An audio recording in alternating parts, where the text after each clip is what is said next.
Hello and welcome back to the Who's He Podcast YouTube channel.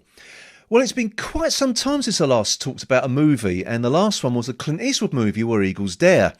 So when I was thinking about what movie to discuss next, purely by chance, I settled on another Clint Eastwood film, and it's a Western, 1973's Highplainsdrifter. I know that when most people think of a Clint Eastwood Western, they think of the Sergio Leone Dollars trilogy or even Unforgiven, but I think this film is sometimes overlooked when it comes to his films. Now, if you haven't seen this movie, I'm afraid there will be spoilers ahead, but it is fairly difficult to describe this film without going into, well, certain plot details. The basic premise is that the townsfolk of Lago hire Eastwood's unnamed gunslinger, and for the purpose of this little review I'll refer to as the Stranger, to protect them from three outlaws who have just been released from prison. The town leaders hire them to kill their marshal, Jim Duncan, who had discovered that a gold mine was illegally dug on government land, and this would mean the mine would have to close and the town would then lose their livelihood. After disposing of the marshal by whipping him to death, the townsfolk double-cross the outlaws by framing them for stealing gold to get out paying them for killing Duncan, and the three of them vow revenge when they get out of prison. Now, as the townfolk are desperate, they offer the stranger anything he wants to protect them, and of course he takes advantage of that in exchange for killing Stacey Bridges and the Carlin brothers.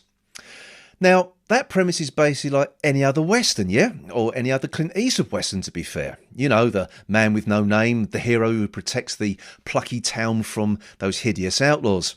Well, this film twists that premise. Firstly, and this is what I like most, there are basically no redeemable characters in this film, and that includes Eastwood himself.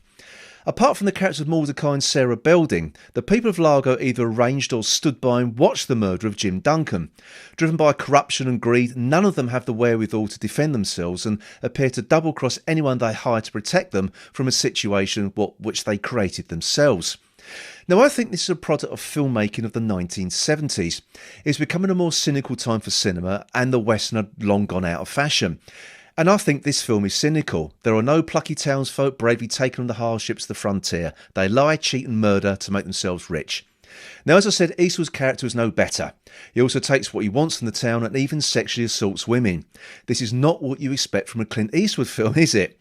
But at the same time, his exploiting the townsfolk is no more than what they deserve. He knows how desperate they are and exploits them at every turn. But even when you think the stranger is being kind, I still wasn't sure if this is through any sense of altruism, as there are two scenes that highlight this.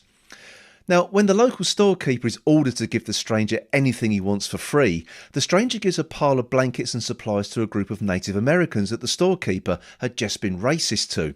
And later he appoints Mordecai, who is a dwarf, as the new town sheriff. Now, I couldn't help but feel that despite these so-called acts of kindness, it was just another example of the stranger ridiculing people. He all but destroys the town in supposedly defending it, and as the townsfolk literally paint the town red and renames it Hell before Stacey and the Carlin brothers arrive. But the other point of this movie is that it is basically, well, a ghost story. It is alluded that the stranger is the ghost of Jim Duncan, or at the very least, an avenging spirit. Now, from the moment we first see the stranger, he seems to shimmer into existence as he rides across the plains towards the camera. And again at the end, he fades away as he leaves town on the plains that he rode in on. This ghost of Jim Duncan or avenging spirit angle explains a lot with regards to the character of the stranger. He is there to punish the town of Lago for what happened to Jim Duncan, and he practically does take the town to hell by the film's end. Now, the final scene of the film more or less confirms our suspicions of who the stranger is, but even then, it is more or less left open to the viewer's interpretation, and I really love that ambiguity. Also, the use of music alludes to a supernatural aspect of the film, particularly when Eastwood rides in and out of the shimmering plains, well, like a ghost. This film is also directed by Eastwood, and while everyone says that Unforgiven is his best Western, I will watch Highplainsdrifter over Unforgiven any day of the week.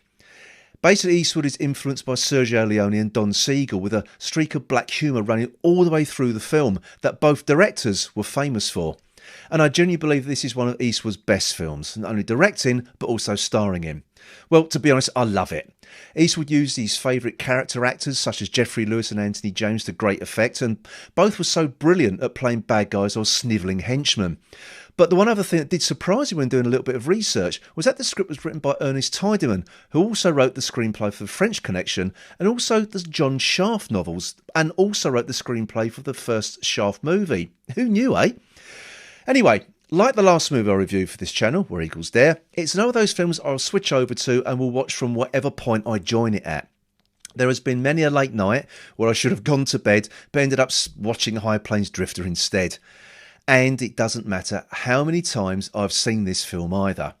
For me, it's a really, really enjoyable movie. And while some people have trouble with how Eastwood's character, well, treats women and basically how the script portrays women, what's important is that the men in this story are weak or murderers. In fact, the only man that is redeemable is Mordecai, who the townsfolk push around and bully, well, because he's an easy target. See what I mean about the other men being cowardly? But to sum up, I think it's an interesting movie as well as being an interesting western. It's not what you expect. Eastwood is even more of an anti-hero than ever before, and the so-called decent townsfolk of the Old West are anything but.